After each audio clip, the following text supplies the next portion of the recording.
Oui, bonjour. Aujourd'hui, nous allons traiter un problème qui utilise le calcul littéral pour le résoudre. Alors, il faut bien lire l'énoncé ici. On nous donne un programme de calcul, c'est le 115, c'est à la page 42 du triangle. Alors, il faut bien lire ce programme de calcul où on nous demande de choisir un nombre au départ. Quand on a choisi ce nombre, on y ajoute 5.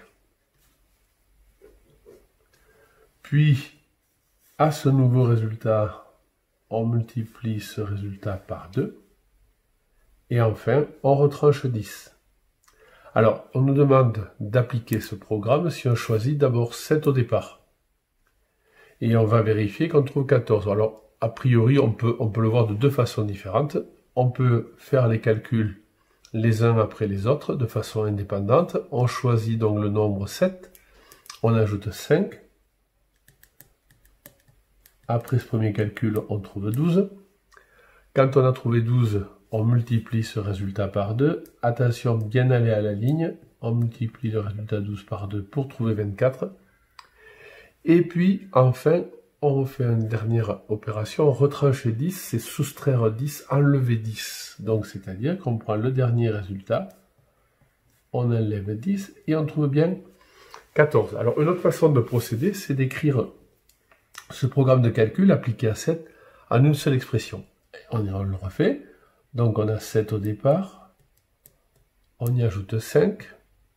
Ce résultat, on le multiplie par 2. Et à ce résultat-là, on soustrait 10. Alors, il n'est pas nécessaire ici d'écrire ce programme, ce premier calcul entre crochets, puisque la multiplication sera faite avant cette soustraction. Et si on applique ce calcul-là, on fait 7 plus 5, c'est-à-dire 12. Le calcul entre parenthèses fait d'abord. On arrivera donc à 24 moins 10, et on trouvera bien les 14 demandés. Alors, si maintenant, par exemple, au petit b, alors ça c'était donc la question petit a, la question petit b, si au départ on choisit 5, ou 3, allez, 3 au départ, par exemple, si on choisit 3, si on choisit donc 3 au départ, on va prolonger un peu séparer les calculs, toujours de la même façon, hein, on va procéder soit calcul après calcul indépendamment, c'est-à-dire on ajoute 5, on trouve 8, à ce nouveau résultat doit être multiplié par 2 pour trouver donc 16, et enfin, à ce dernier résultat, on soustrait 10, on retranche 10 pour trouver 6. Si on le fait en une seule expression de calcul, vous allez voir, elle va beaucoup ressembler à celle-là, en fait, de calcul, puisqu'à la place de 7, on aura 3, en effet. On ajoute 5 à 3.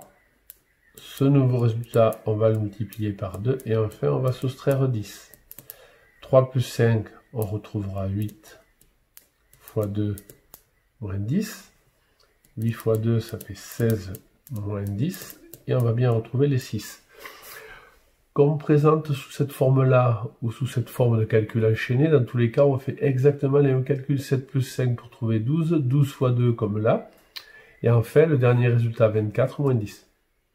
Alors, qu'est-ce qui semblerait qu'on trouve à chaque fois? Eh bien, quand on a choisi 7, on trouvait 14. Quand on a choisi 3, on trouvait 6. Donc, il semblerait que l'on trouve le double du nombre choisi au départ. Alors, on trouve le double du nombre choisi au départ.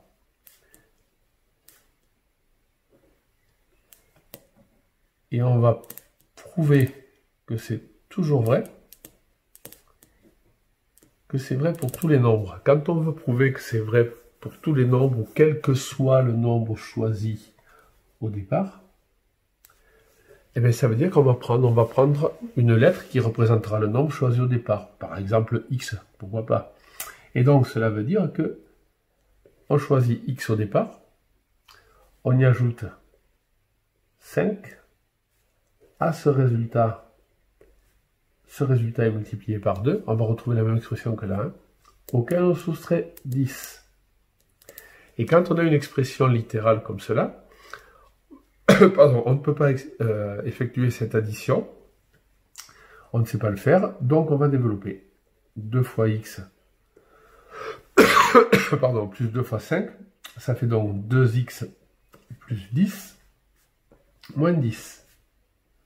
Et on va trouver 2x plus 0, donc 2x. Donc, si on choisit x au départ, on trouve le double de x à l'arrivée.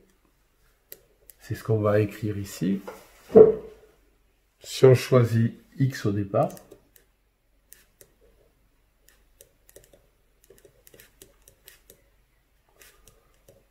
on trouve le double de x.